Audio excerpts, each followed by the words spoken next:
Antes de a gente entrar nesse período aí de pandemia, eu tive dando algumas aulas aqui na EBD a respeito do panorama do Antigo Testamento.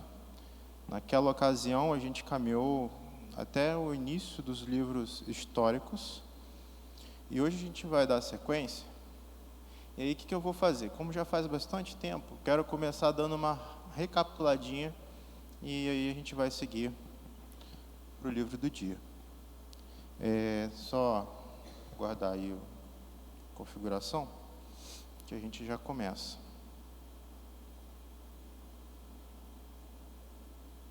Quantos livros tem o Antigo Testamento, pessoal? Já está com a cola ali, pô, nem vale. Eu achei que eles ainda estavam na outra tela. 39 livros, certo? Vamos lá. Então, 39 livros. Agora, ali não está escrito quais são os livros. Então, vamos lá. Quais são os do Pentateuco? Gênesis, Êxodo, Levítico, Números e Deuteronômio, certo? Depois do Pentateuco, a gente vai ter o que nós chamamos dos livros históricos, que são os livros que a gente vai dar uma olhada para eles agora com mais um pouco de detalhes. Na verdade, a gente já começou, ok? E quais são os 12 históricos?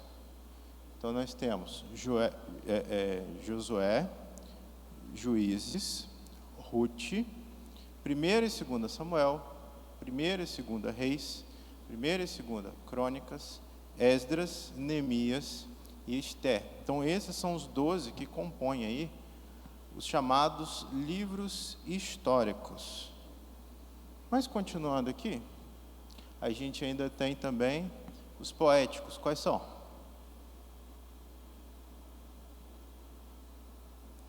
Vou puxar o bonde, vamos ver se vocês vão...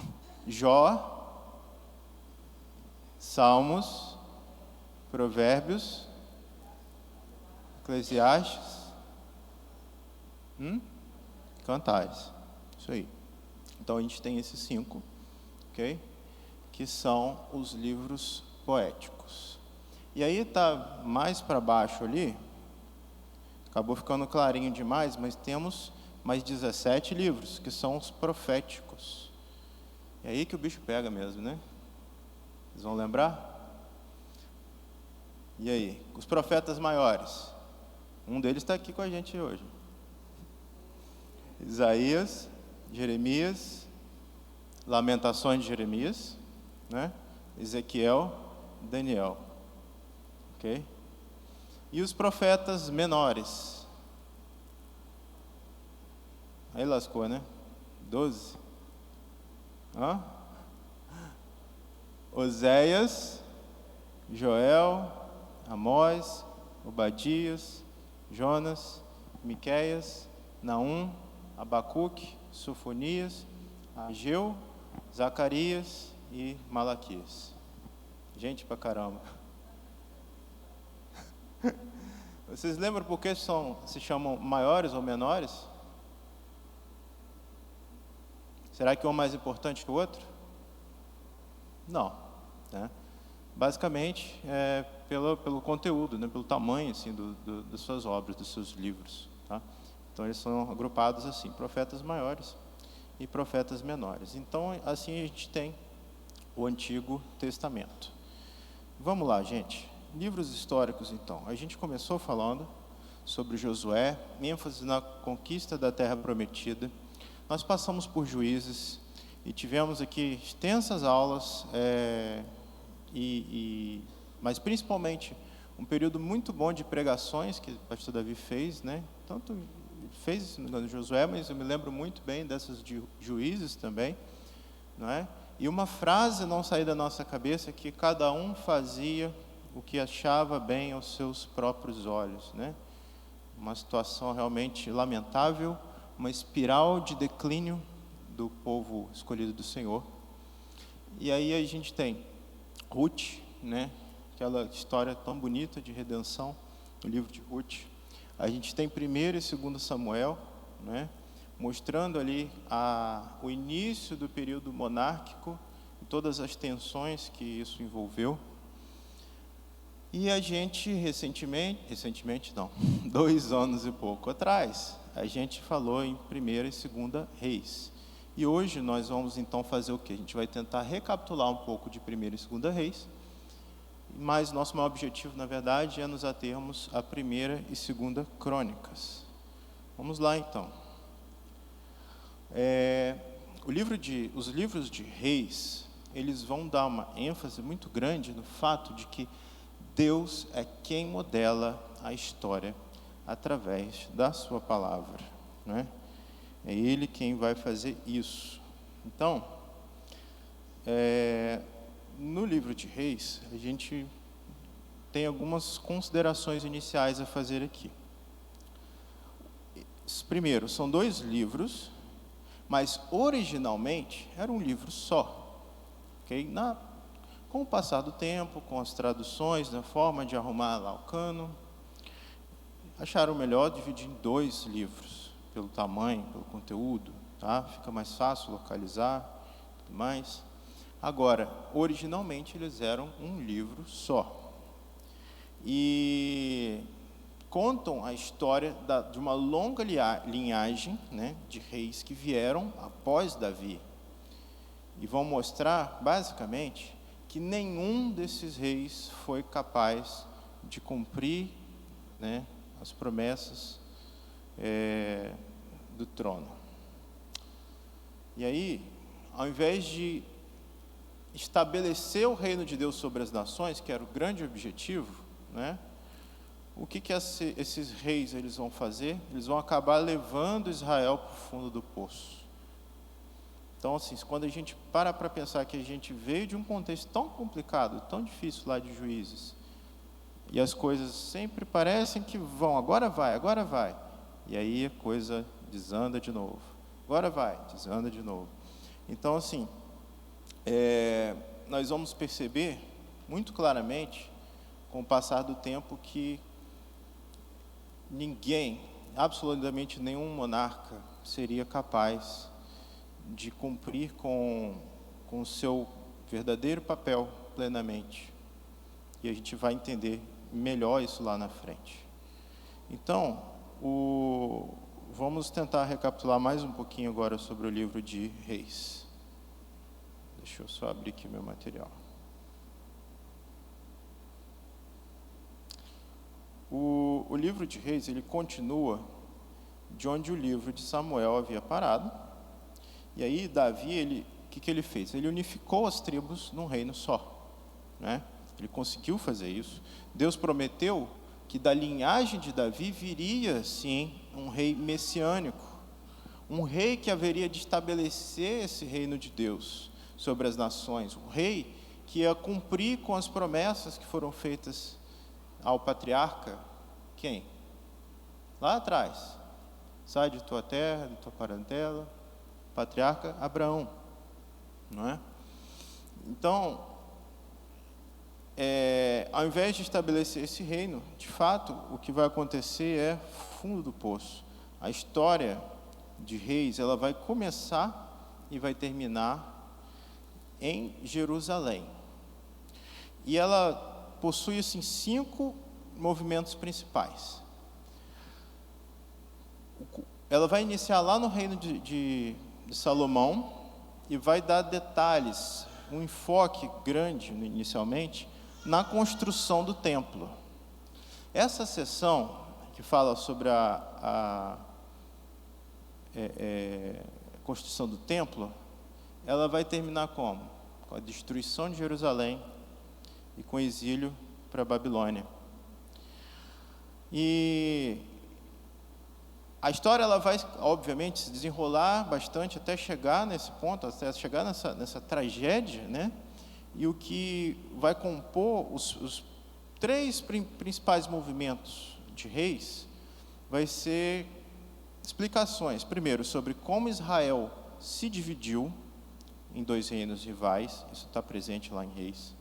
Depois, como Deus procurou prevenir a corrupção de Israel, mesmo com todo aquele problema, todo aquele contexto de divisão, né, Deus ainda procura prevenir a corrupção de Israel enviando profetas. Os profetas, eles são um grande sinal de misericórdia de Deus e um grande sinal de que Deus não desiste do seu povo, mas manda homens para alertar, para exortar o povo, para chamá-los de volta à aliança.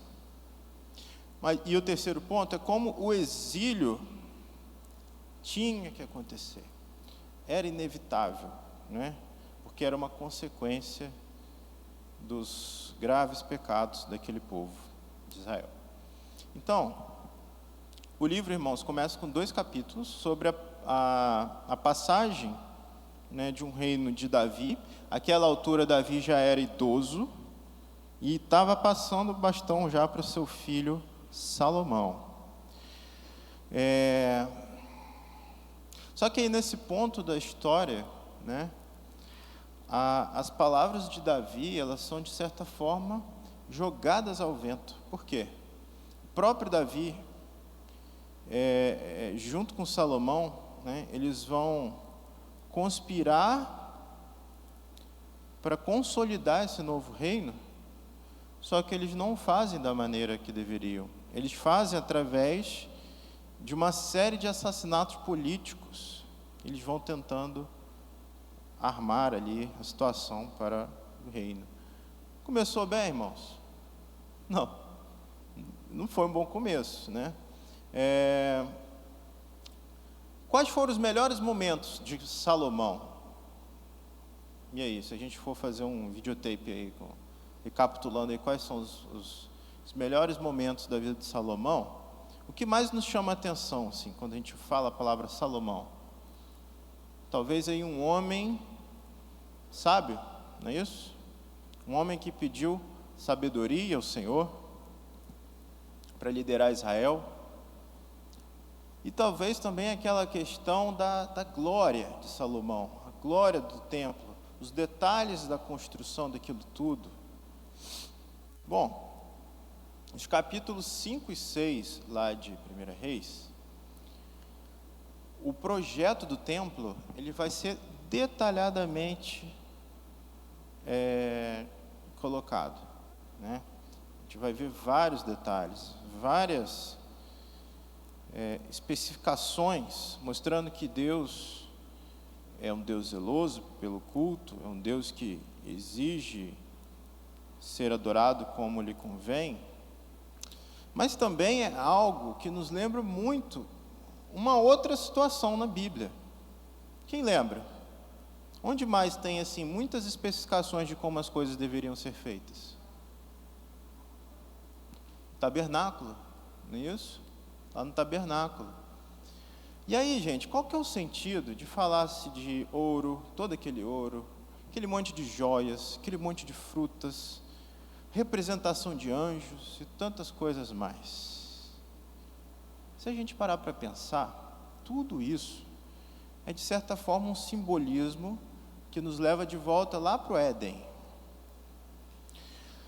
Um lugar onde o céu e a terra se encontram. Um lugar onde a presença de Deus habita junto com o seu povo. Não é essa a ideia? A ideia de restauração, a ideia de pacto, a ideia de comunhão. Mas aí, logo depois que Salomão termina de construir o templo, ele vai começar fazendo um monte de bobagem. E o reino dele vai por água abaixo. Isso vai culminar em quê, gente? Na divisão dos reinos. Ok? E aí, como que isso acontece? Vamos lá. Alguém pode abrir em Deuteronômio 17? A gente teve uma aula também recentemente sobre as exigências de Deuteronômio 17. Eu vou pedir... Eu acho que a gente tem mais um microfone aí, né, Ronaldinho? Deixa eu andar com ele um pouco.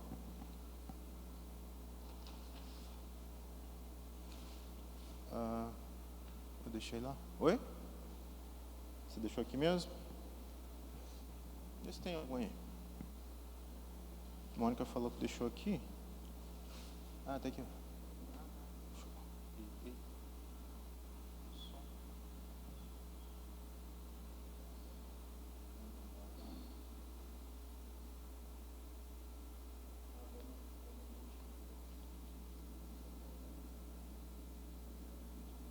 Som, ok. Deixa eu só achar o versículo aqui, gente. Capítulo 17.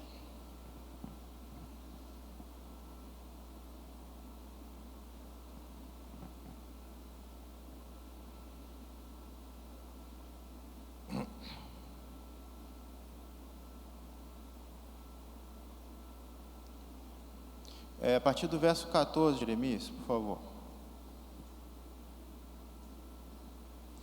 Quando entrares na terra que te dá o Senhor teu Deus, e a possuíres, e nela habitares, e disseres: porei sobre mim um rei, assim como tem todas as nações que estão em redor de mim. Porás certamente sobre ti como rei, aquele que escolher o Senhor teu Deus. Dentre teus irmãos porás rei sobre ti, e não poderás pôr homem estranho sobre ti, que não seja de teus irmãos. Porém ele não multiplicará para si cavalos, nem fará voltar o povo ao Egito para multiplicar cavalos. Pois o Senhor vos tem dito: nunca mais voltareis por este caminho. Tampouco para si multiplicará mulheres, para que o seu coração não se desvie, nem prata nem ouro multiplicará muito para si. Será também que, quando assentar sobre o trono do seu reino, então escreverá para si um livro, um traslado desta lei, do original que está diante dos sacerdotes levitas, e o terá consigo, e nele lerá todos os dias da sua vida, para que aprenda a temer ao Senhor seu Deus, para guardar todas as palavras desta lei e estes estatutos para cumpri-los, para que o seu coração não se levante sobre os seus irmãos, e não se aparte do mandamento, nem para a direita, nem para a esquerda, para que prolongue os seus dias no seu reino, ele e seus filhos no meio de Israel. Ok. Então, gente, está muito claro. Isso aqui foi delimitado há muitos anos antes de Salomão. Lá em Deuteronômio, Deus, então, ele estabelece quais são os requisitos para um futuro reinado em Israel. Porém, o que a gente sabe é que Salomão ele casa com filhas de centenas de reis. Mais especificamente, estima-se que ele tenha casado com cerca de 600 mulheres para fazer alianças políticas. Vocês imaginam a confusão que não devia ser, né?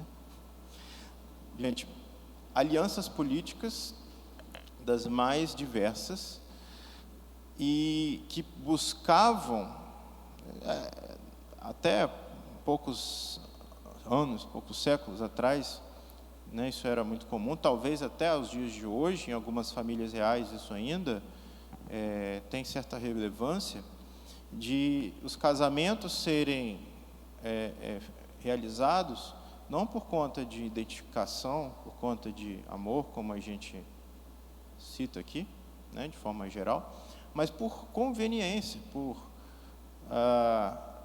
unir um estado ao outro de alguma maneira, para evitarem guerras, para terem recursos compartilhados em comum, riquezas compartilhadas em comum, e por aí vai.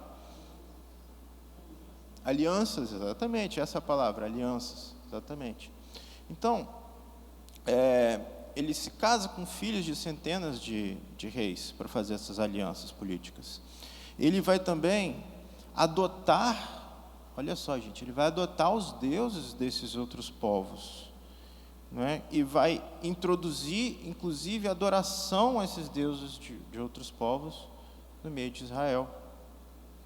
Ele vai acumular muitas riquezas, estava bem claro ali também que ele não deveria fazer isso. Um exército enorme, cheio de quê? Cavalos, também fala lá, não deveria acumular cavalos ali, né? Claro, não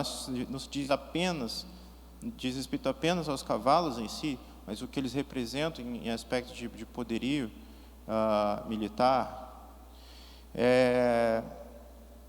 E aí ele chega a estabelecer trabalho escravo para todas as construções que estavam em andamento.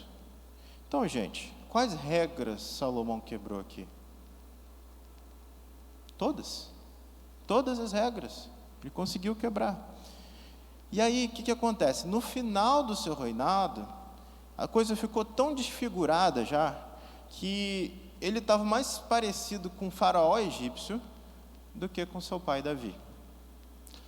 Então, é aí, nesse pano de fundo, que nós vamos chegar à primeira e segunda crônicas, né? Enquanto esses dois livros eles são separados também na nossa Bíblia, a exemplo de Reis, eles também eram juntos lá atrás, tá? Então não é uma divisão original, mas é uma divisão mais assim por causa do comprimento lá dos rolos, né? E o livro então foi escrito como um livro só, com um enredo coerente. Outro detalhe interessante é o seguinte: nos nossos livros, crônicas vai vir depois de Samuel e Reis. Na Bíblia judaica, crônicas são os últimos livros do que a gente chama de Antigo Testamento. Então, em certo sentido, a gente pode dizer que crônicas, ele é uma história que fecha, que tenta resumir desde Adão até o pós-exílio, até os tempos de exílio. Quem escreveu esse livro nós não sabemos ao certo, porém, tudo indica que foi alguém que viveu nesse período pós-exílico, até porque ele cita lá o rei Ciro, no capítulo 23, se não me engano, de 2 Crônicas. O que mais nós podemos dizer a respeito de crônicas? Muita gente pula esse livro, muita gente passa direto. Por quê, gente? Na verdade, isso ocorre porque muito do conteúdo desse livro parece ser uma simples repetição do conteúdo de Samuel e Reis. Mas, na verdade, ele acrescenta coisas muito importantes e possui ênfases também diferentes, as quais a gente vai dar uma olhada daqui a pouco. Como eu disse sobre a autoria, então, para esse autor, a gente não tem certeza de quem seria esse autor, mas alguém que viveu ali nesse período pós-exílico, e para ele, Jerusalém e o templo já haviam sido reconstruídos há algum tempo, então ele escreve a partir dessa perspectiva. E se a gente fizer um paralelo ali com Esdras e Neemias, a gente sabe que também não eram tempos fáceis, eram tempos complicados. De fato, as coisas não estavam indo bem. Qual era a grande esperança profética, né? Era que a cidade e o templo ali fossem de fato reconstruídos, que Deus viesse morar no meio do povo, né? Que o rei messiânico viesse, que todas as nações pudessem ser novamente envolvidas, né? Nesse reino, que seria um reino de paz, um reino de prosperidade, enfim, novos tempos ali para aquele povo sofrido. Só que nada disso aconteceu, né? E aí, uma outra coisa interessante, o autor de Crônicas, ele reformulou as histórias de Davi, de Salomão e dos reis do passado, e ele faz isso para fornecer uma mensagem de esperança para o futuro. O livro ele vai ter assim dois temas bastante claros. O primeiro tema é a esperança vindoura do rei messiânico, do rei que haveria de vir. E o segundo, a esperança de um novo templo, da restauração do templo. Se alguém duvida da importância do templo, né, não apenas em aspectos, por assim dizer, religiosos, devemos lembrar também da importância do templo com a questão da identidade de uma nação. Por exemplo, nós vemos aí a Rússia e a Ucrânia em guerra, não é? E se você for a São Paulo e procurar a comunidade ucraniana, qual é o lugar onde eles se reúnem para tentar confortar uns aos outros, para tentarem resgatar um pouco do seu sentimento enquanto nação, sua identidade? Na igreja, na comunidade lá que eles têm de imigrantes ucranianos. Então eles se juntam lá, fazem lá suas preces e tudo mais. Aqui não é tão comum realmente, porque a gente não tem tanta imigração assim, aqui em Campos, por exemplo, mas se você for ao Rio, você vai encontrar igrejas ortodoxas, você vai encontrar sinagogas, você vai encontrar igrejas de grupos étnicos. Por que a gente tem igreja batista chinesa? Por que a gente tem igreja, sei lá, presbiteriana coreana? Alguém tem noção? Não é tudo um povo só, gente. A gente não adora Deus, né? Espírito é verdade, mas assim, no mundo inteiro. Por que isso acontece? Na verdade, é porque as pessoas querem manter vivas as suas tradições. As pessoas querem celebrar o culto no seu idioma. Pessoas que estão longe da sua terra, elas querem ter esse sentimento de união, aliás, de unidade de povo, não é? Então, o templo tem, sim, toda essa importância também, não é? Só para a gente falar um pouquinho mais aí, tá? Da esperança de um novo templo, a esperança de restabelecerem também esse senso de unidade, né? Não simplesmente uma questão apenas religiosa. Mas vamos lá, gente. Então, como é que se comporta a divisão do livro de Crônicas? Está um pouquinho pequeno aqui. Espera aí. Mas vamos lá.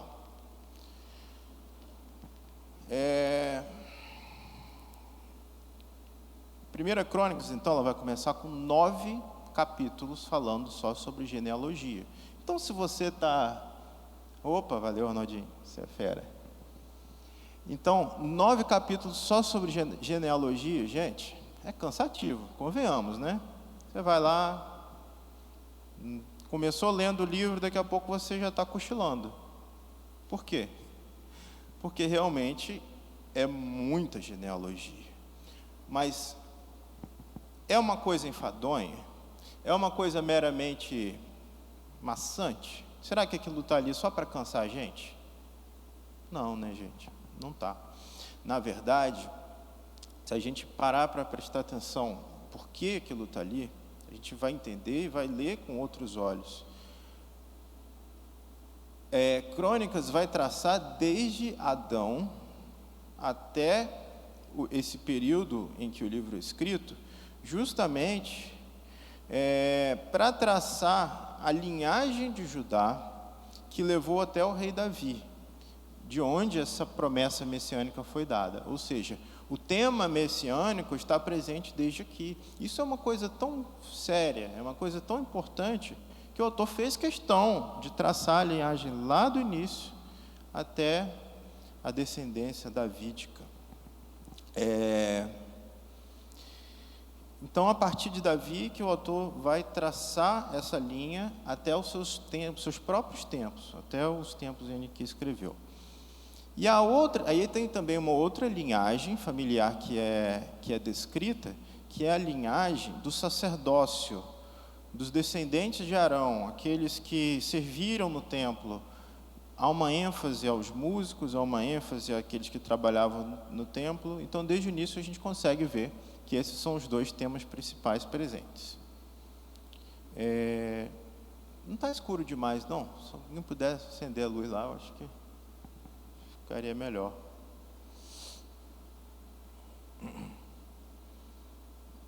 Então, gente, depois disso, o que o autor vai fazer? Então, ele vai falar ali dos patriarcas, a tribo de Judá, as 11 tribos, os cabeças das famílias de Jerusalém, e vai começar a falar a respeito do reinado de Davi. Uma coisa que nos chama a atenção é o seguinte: ele não conta muito assim os podres da vida de Davi, não, tá? Mas isso tem um motivo. na verdade, não é apenas uma omissão. Ele não está simplesmente omitindo os fatos, mas ele está escrevendo tendo em mente aquela ideia que a gente estava falando aqui agora há pouco, de mostrar a importância de uma linhagem messiânica, de onde viria o verdadeiro Messias, o verdadeiro libertador, resgatador, redentor de Israel. É por isso que a gente vê que o autor ele vai deixar de fora as histórias negativas de Davi de forma geral, né, onde Davi é retratado mais assim como fraco, mais como imoral, e vai procurar retratar Davi com um enfoque realmente de este é o homem pelo qual a linhagem messiânica virá. Tudo bem, gente, até aí? Tranquilo? Deus, ele... outra coisa, o autor ele vai retratar Davi, de uma certa forma, como um líder semelhante a Moisés. Deve-se lembrar que isso era algo presente na memória daquele povo, e a ênfase, o reforço dessa lembrança e traçar esses paralelos era uma coisa realmente importante a ser feita para reforçar essa ideia. Deus vai dar a Davi os planos para reconstruir o templo, assim como ele deu planos para Moisés reconstruir o tabernáculo, né? Mais uma vez a gente vê paralelos. Então a gente tem paralelos o tempo todo. Você tem paralelos da construção do tabernáculo, construção do templo. Você também tem paralelos de liderança, quando você tinha ali a liderança de Moisés e agora a liderança de Davi. O autor, então, gente, como nós dissemos, mais uma vez reforçando, ele não quer esconder as falhas de Davi, né? Na verdade, seria até estúpido se ele fizesse isso, porque o livro de Samuel já existia. Então, se você quer saber quais são os podres de Davi, vá a Samuel. Mas, como eu disse, é uma linha de raciocínio, uma forma de escrever, de expressar uma ideia, né? Então, isso fica mais claro, gente, né, como o autor reconta essa história, em 1 Crônicas 17. Se a gente comparar essa história com 2 Samuel 7, o que a gente vai notar nesses comparativos? O autor de Crônicas, ele vai destacar, na verdade, que nem Davi, nem Salomão, nem nenhum outro rei da linhagem messiânica, né, vai ser um rei como Davi foi. Então, as histórias sobre Davi, sobre o passado de Davi, que são retratadas em Crônicas, vão servir como uma base de esperança para o futuro. Depois que Davi morre, aí a gente vai ter 2 Crônicas. E aí 2 Crônicas vai se concentrar nos reis que viriam em Jerusalém. Aí, mais uma vez, vai ter assim, muito conteúdo realmente semelhante com 1 e 2 Reis, só que com essas ênfases diferentes, né? E o autor ele vai passar a deixar de lado histórias sobre o reinado do norte e vai se concentrar na linhagem de reis de Judá, com esse mesmo objetivo, da linhagem de Davi. O que ele vai fazer então? Ele vai fazer uma classificação bastante clara de quais reis foram fiéis, foram obedientes, levaram o povo à bênção, a conquistas, a sucesso, e também vai acrescentar novas histórias sobre reis que foram infiéis à aliança com Deus. Então, há um grande contraste destacado aqui entre os reis que serviram a Deus, foram fiéis, foram valentes, foram guerreiros, e os que não foram tão fiéis assim. Alguns vão ser classificados com 5 estrelas, outros com menos. Talvez não 5 estrelas, mas enfim. O que a gente quer dizer é que, assim, alguns não seguiram a Torá, levaram Israel a adorar ídolos, e esses estão lá na categoria de péssimos.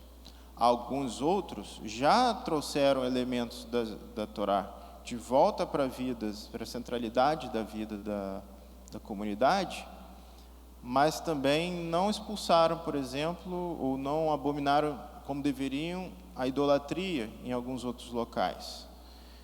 Então, essas variações vão influenciando na classificação, na forma como como autor, ele vai retratar, aliás, esses reis.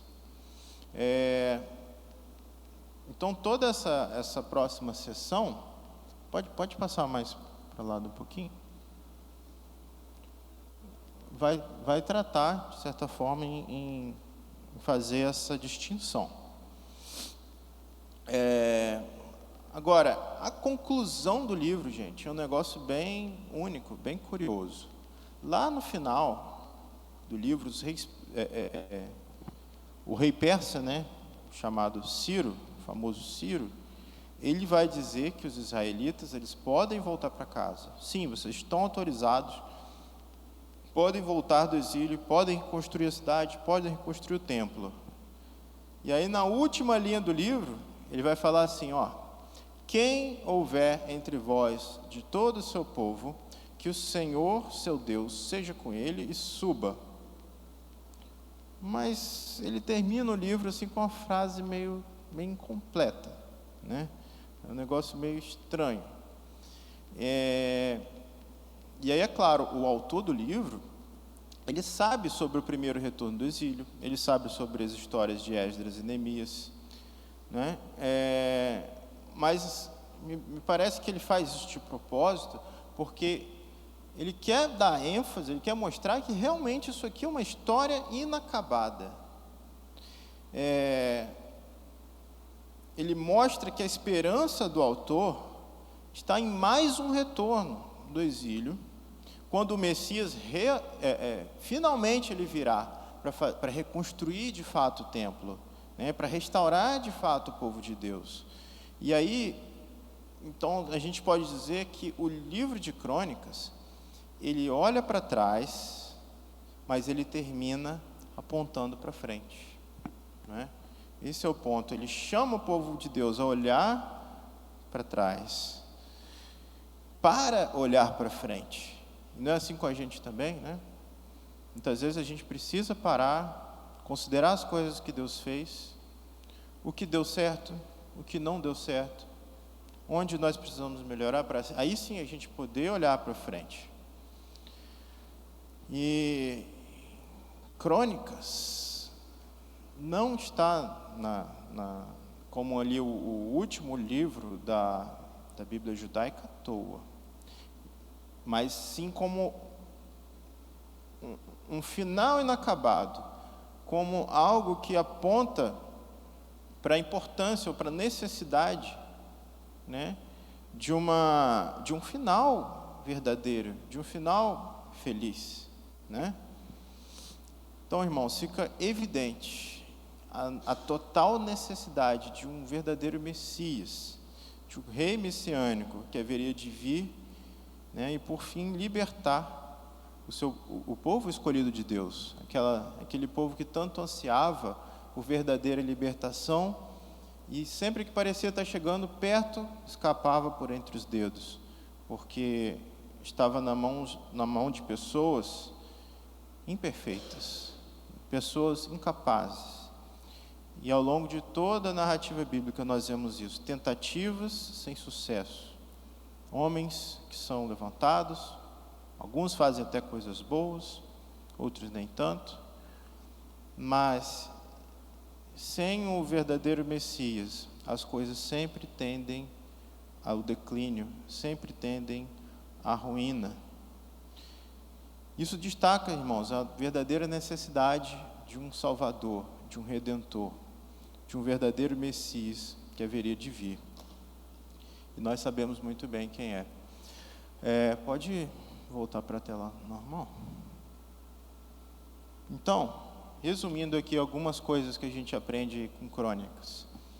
Primeiro, o cronista ele adapta as ênfases teológicas de livros canônicos anteriores às necessidades de sua história, afirmando a autoridade de todo o Antigo Testamento, oferecendo dessa forma sua contribuição à tradição. Dá para perceber melhor agora que ele é uma espécie de fechamento ali da história, porém, um fechamento, né? Fechamento ainda inconclusivo. A próxima vai dizer que a queda da nação foi resultado direto da quebra da aliança, da adoração a outros deuses e de uma recusa em ouvir os profetas. A gente falou lá atrás. Os profetas sempre foram sinal de misericórdia divina, okay? Da ira de Deus tardia, porque se ele quisesse, ele simplesmente poderia acabar com tudo ali bem mais cedo. Mas ele ainda chama profetas, levanta homens para alertar o povo, para guiar o povo pelo caminho. Agentes da clemência enviados por Deus para ajudar o povo a evitar o castigo. O que mais nós temos, irmãos? O terceiro ponto diz assim: as constantes referências do livro sobre buscar o Senhor demonstram a fé no desejo de Yahvé de perdoar e restabelecer o povo escolhido. Se você parar para olhar lá em Crônicas, você vai ter várias referências a esse termo, que se deve buscar ao Senhor. A oportunidade de Israel para voltar a Jerusalém prova que a palavra profética foi novamente exata e que o fiel pode recuperar a terra. Ainda com toda a nossa infidelidade, Deus permanece fiel à sua palavra.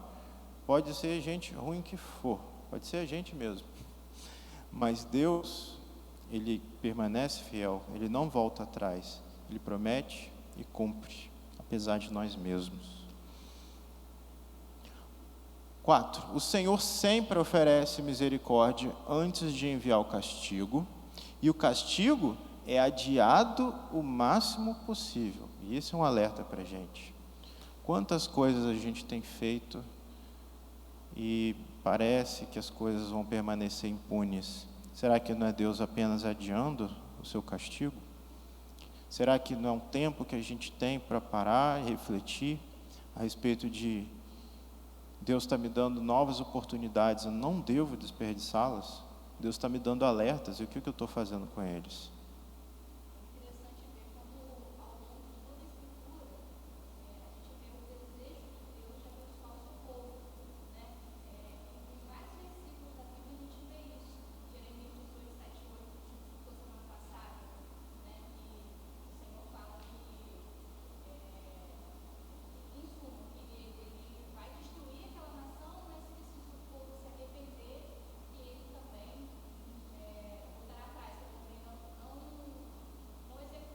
Ele adverte o povo ao longo de toda essa cultura, se arrependa, eu quero te abençoar. Ótimo, isso aí tem a ver com o nosso próximo ponto. A próxima frase aqui, não é? O castigo de Deus é sempre justo. E Deus nos castiga assim, à toa, ou só porque Ele é um general cri-cri? Não, gente. Ele faz isso porque Ele nos ama. Ele faz isso porque Ele é sempre justo, Ele não pode contradizer a si mesmo. E mesmo a intervenção mais severa tem um propósito redentor. Mesmo quando Ele nos dá aquela punição mais terrível, aquele castigo mais severo, ainda assim, se nós somos filhos dEle, é para o nosso bem, para a nossa correção, para a nossa disciplina, para que a gente se volte para Ele. É porque Ele deseja ter comunhão com as suas criaturas redimidas. Isso é belo demais.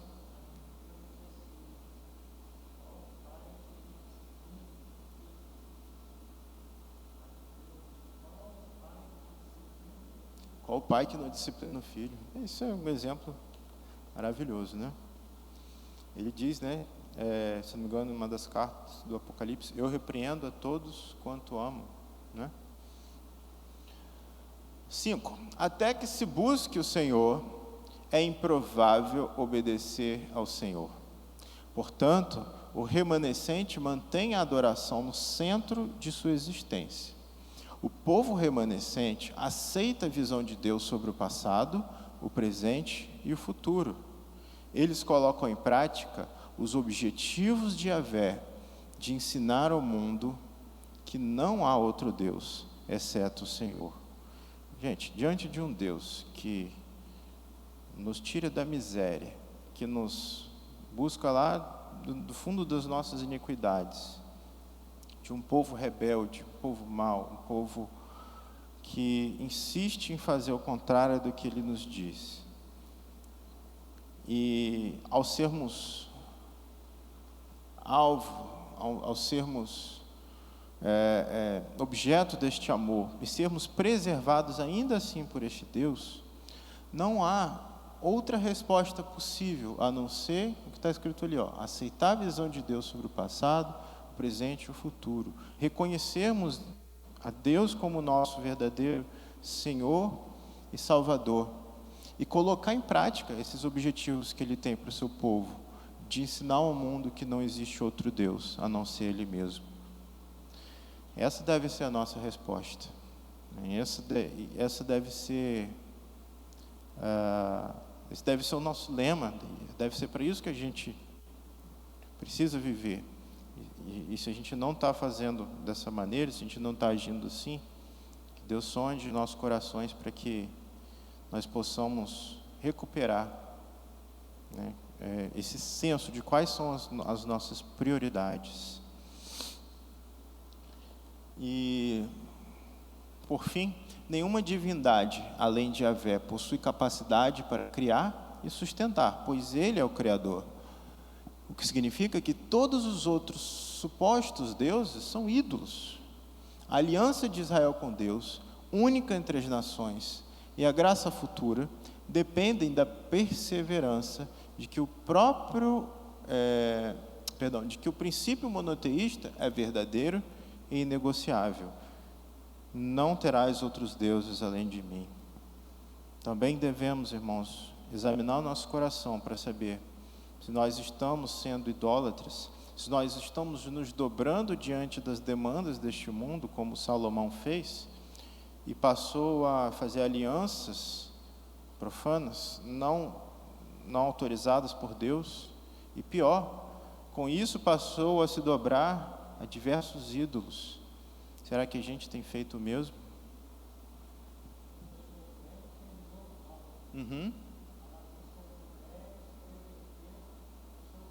Exato, as mulheres perverteram o coração de Salomão. Começou tão bem, né? Então, irmãos, nós devemos, com tudo isso, examinar os nossos corações. Nós devemos pensar, considerar os nossos pecados, a nossa rebeldia, a nossa dura cerviz, a nossa apatia espiritual. Há tantas coisas que nós podemos considerar quando nós olhamos para o próprio povo de Deus e sua história, não tão bonita por causa deles mesmos, mas ao mesmo tempo tão bonita por causa do que Deus faz através desse povo. E, por fim, nós queremos ver um pouco mais sobre como essa história aponta para Cristo e sua obra redentora, não é? Eu vou pegar aqui a Bíblia de Genebra para me ajudar aqui nesse ponto. Tem percepções muito interessantes aqui que eu gostaria de destacar.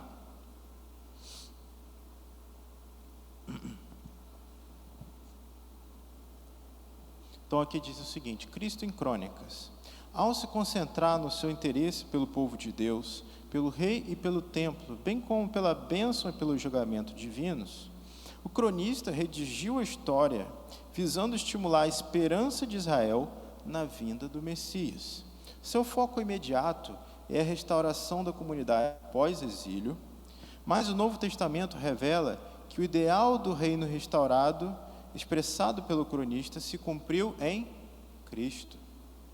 A esperança do cronista para o povo de Deus se realizou em Cristo. Aqueles que seguem a Cristo são os herdeiros das promessas feitas a Israel. Nós somos os herdeiros, irmãos. Como também eram os fiéis da comunidade pós-exílio. A igreja de Cristo, ela se estende além de Israel, de modo a incluir os gentios. E na volta de Cristo, todos os eleitos serão reunidos sob o senhorio de Cristo. Então, o interesse do cronista pela restauração do trono de Davi também se cumpriu em Cristo. Ele é o filho de Davi, o herdeiro legítimo do trono de Davi. Jesus cumpriu todos os requisitos de obediência impostos à linhagem de Davi. E na ressurreição, Cristo se assentou no seu trono celestial. Ele conduz o povo à bênção e à vitória e reinará até que todos os seus inimigos tenham sido derrotados. Então, irmãos, Crônicas é um encorajamento, não só aquele povo que aguardava a vinda do Messias, mas ainda mais a nós hoje, filhos do Senhor, vivemos após a primeira vinda de Cristo e aguardamos o retorno glorioso do nosso amado Redentor. Aquele que virá por fim às nossas dores, às nossas lágrimas, às nossas lutas, aquele que virá por fim e tudo que o pecado faz em nossas vidas, não mais terá, não mais o fará. Não experimentaremos mais morte, dor, tristezas, pranto, mas teremos alegria eterna, encontraremos com os nossos queridos, estaremos para sempre com o nosso amado Salvador, Redentor e Remidor. E é isso que a gente celebra hoje. O dia da ressurreição de Jesus é o dia em que a morte foi vencida de uma vez por todas, e porque Ele ressuscitou, nós também temos a esperança de ressurreição naquele grande dia.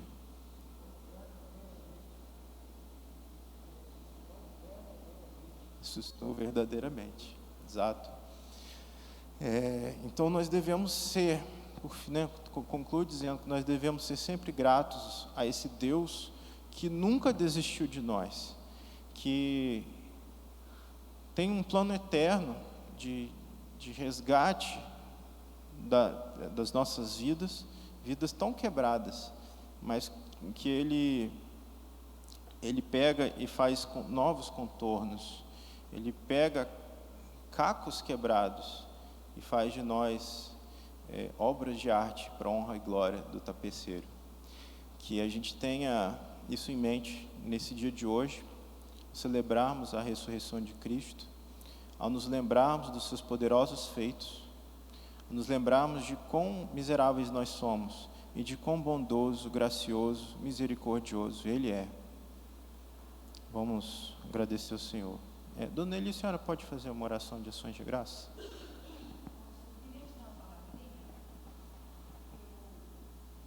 Na hora que você estava falando sobre o juízo que Deus vai julgar, mas Ele dá corda, né? Estava aqui lembrando de algo que tem tocado muito meu coração ultimamente, Davi. Uma coisa assim, um versículo pouco conhecido, mas que há alguns anos atrás Deus falou muito no meu coração. Isaías 28, 21 diz assim: o Senhor se levantará como no monte Perazim, mostrará sua ira como no vale de Gibeão, para realizar a sua obra, a sua estranha obra, e para executar o seu feito, o seu estranho feito. Assim, parece que não tem muita coisa aqui, mas um comentarista eu li, ele disse que essa história aqui de que Deus vai realizar a sua estranha obra, o seu estranho feito, ele comentou que essa estranha obra de Deus é o juízo, que Deus vai realizar, Deus vai julgar, vai punir, e é estranho no sentido de que é estranho a Deus, é estranho por causa daquilo que Deus tem prazer, que é ter misericórdia. Irmãos, isso encheu meu coração de tanto gozo. O que Deus tem prazer é ter misericórdia. Ele vai julgar, mas é estranho a Ele, porque é diferente daquilo que Ele tem prazer. Tem misericórdia. E Tiago vai dizer depois, lá no Novo Testamento, que a misericórdia triunfa sobre o juízo. Então, Deus dá corda, essas histórias daí de crônicas, embora seja, como você falou, difícil de ler. Eu estou lendo crônicas no momento, essas genealogias. Mas eu gosto, os irmãos podem não entender, mas eu gosto de genealogia. Eu gosto de ler cada nome, de pensar quem foi aquela pessoa. E tem muito leite na pedra aí, né? E então, ver como que Deus teve misericórdia. Então, hoje, quando nós celebramos a ressurreição, é a misericórdia de Deus também, né? Sobre nós. Vamos orar então. Amém. Ó Deus, quando invocamos Teu nome juntos aqui, não somos muitos, mas somos Teus, porque o Senhor nos salvou através de Cristo Jesus. O Senhor quis nos salvar, o Senhor nos atraiu para o Senhor. Como te somos gratos, ó Deus, por essa Tua misericórdia em nos salvar, a Tua graça, as duas andam juntas nas nossas vidas, misericórdia e graça. Nós te louvamos, ó Deus, e agradecemos pelo tão grande Salvador, Teu Filho Jesus, o amado de nossas almas. E agradecemos a palavra desta manhã, que nos traz a memória, nos recorda que o Senhor está atento ao Teu povo, que o Senhor vai cuidando, vai agindo, e que o Senhor tem misericórdia, o Senhor dá tempo para nós nos arrependermos. Por isso, ó Deus, pedimos que, por causa da Tua misericórdia, ajuda-nos nas nossas fraquezas, a vencermos o mal de cada dia, a vencer a nós mesmos, ó Deus, as nossas inclinações, e o Senhor vai nos santificando a cada dia. Oramos pelo pastor Davi e Cristiane, que estão tão longe, e o que estão realizando ali naquele acampamento, ó Deus, a Tua palavra sendo ministrada ali, que tenham o Teu favor, a unção do Senhor para abençoar as pessoas com quem elas estão se relacionando. Conduz-nos, ó Deus, aos lares, agora, quando vamos para casa. Que continuemos com o nosso coração em adoração, em reflexão sobre a atuação do Senhor nas nossas vidas, a atuação do Teu povo, a Tua igreja, a quem o Senhor ama, por quem Jesus deu a vida. Abençoa Cabral, ó Deus, nos seus estudos, na sua busca de conhecer-Te, para Te amar e para revelar-Te aos outros em estudos, em ministrações. Abençoa, ó Deus, com a sua esposa e seus filhinhos, no seu trabalho, dando-lhe a saúde de que ele precisa. Agradecemos este momento aqui, cada irmão presente, e nós nos consagramos ao Senhor, em nome de Jesus. Amém. Amém. Bom almoço para todos. A gente se vê mais tarde.